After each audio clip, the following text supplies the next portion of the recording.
when you're walking the streets or doing things in your daily life, you might be going to work or visiting somewhere near a train line, and you see people sitting on a train. Sometimes they're reading, sometimes they're just sitting. You see the train go past and there's all these people on the train.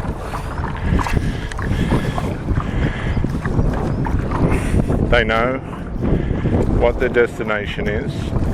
They know where they want to go. And they're depending on the train to get them there.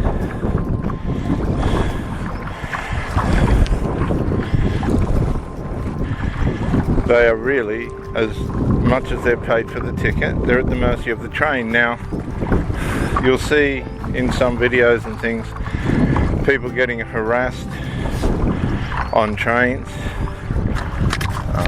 and it can be minute. It can be as minute as somebody dancing or somebody standing too close. There's a number of ways in which all this can happen. But that's like the world in which we live. Okay, once we come out of our homes and we begin to mix ourselves in the community, we have to understand that it's not necessarily always going to go the way that we would like. People have different views to us, different ideas than us, different habits, different mental conditions. And all these things can mismatch and cause people to break down. Now, they can break down in a passive way where no one really knows, and we deal internally excuse me, with the things that pull us down and break us down. We can put on a front, have our drugs and substances, or even religion as our cure for our temporary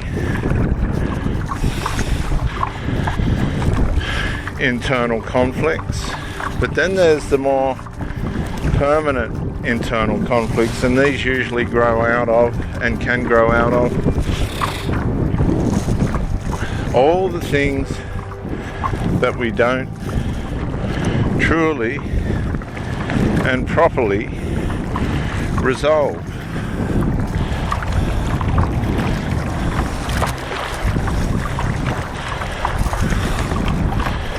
And unresolved has a way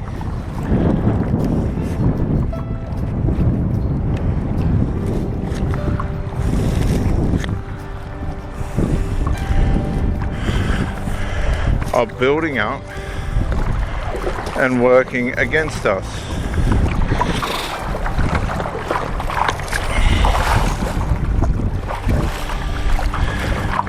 And the deeper we go into unresolved, the longer we stay in it,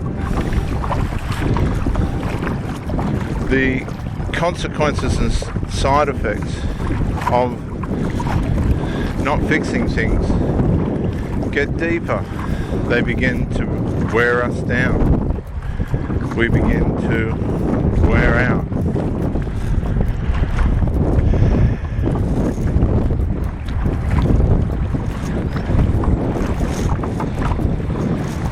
We begin to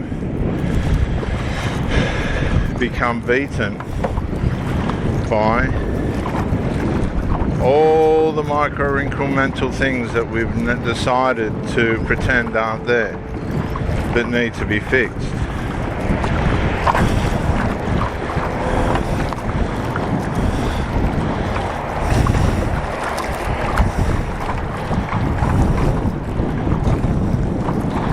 Eventually we start to wear out. Now you might say, why is this happening to me? I'm a Christian, I believe in God, I'm spirit filled, but I just cannot shake this monkey off my back. Well, you're in a real world with real problems that overtake and overcome us.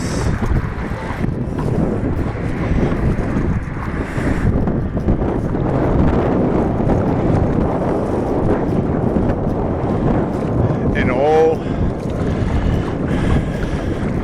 the various ways in which this can happen.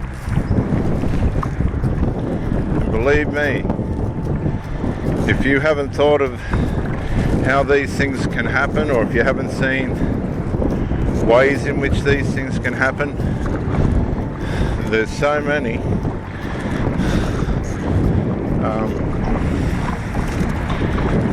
That you run out of ways of wondering how all these things that can take place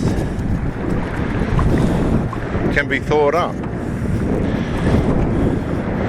But the Bible says there's nothing new under the sun, which means people have been dealing with these things for years and years. That there is proven ways of overcoming these trials and tribulations.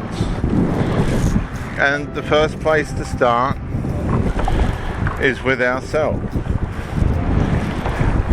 What am I doing with myself or to myself to keep myself held in this place of trouble and tribulation and possibly even persecution? I've had relationships with women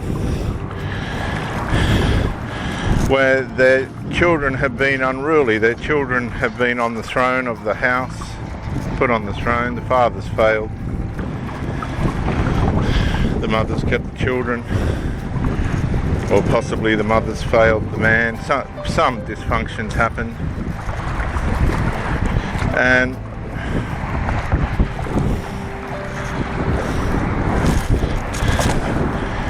they've pedestalized the child and made him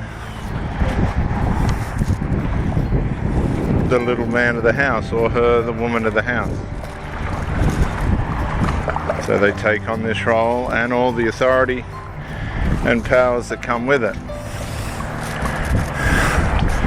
And of course with that comes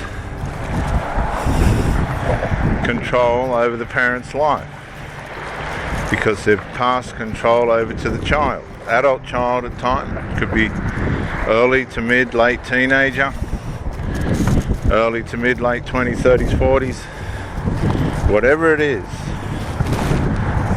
whatever the combination is or situation is, you have these interfering children, family members, that ruin things for the parent that has been put in charge. I've seen it over and over and over again, and the parent ends up alone, usually, or finds someone that'll tolerate it, which isn't as easy as you might think. And these people end up bound and in bondage to each other for the rest of their lives. You come along and they try and bind you up, and some people, well, a lot of people fall for that. But no, once the vehement interferences start, and the silly criticisms and vandalisms and things like this that go on in those situations, I'll give a certain amount of time to see if things are going to improve. But if they don't improve, I get out. I leave. and usually to the surprise of the person, or sometimes to the gladness, because these people don't want confrontation. They're happy with the way their life is, and this is what you've got to understand. They're happy with their dysfunction. And that tells you that you need to get out. You need to get away from these people. They're not going to change. It's how they are. You've been sold a lie. You're watching that manifest inside the relationship. You're in close. You can see it. And you have to decide as quickly as you can that it's not for you. It's not going to improve. Things are not going to get better. You need to walk away. Close the door behind you. Put a do not return sign on the door, and never, never ever go back.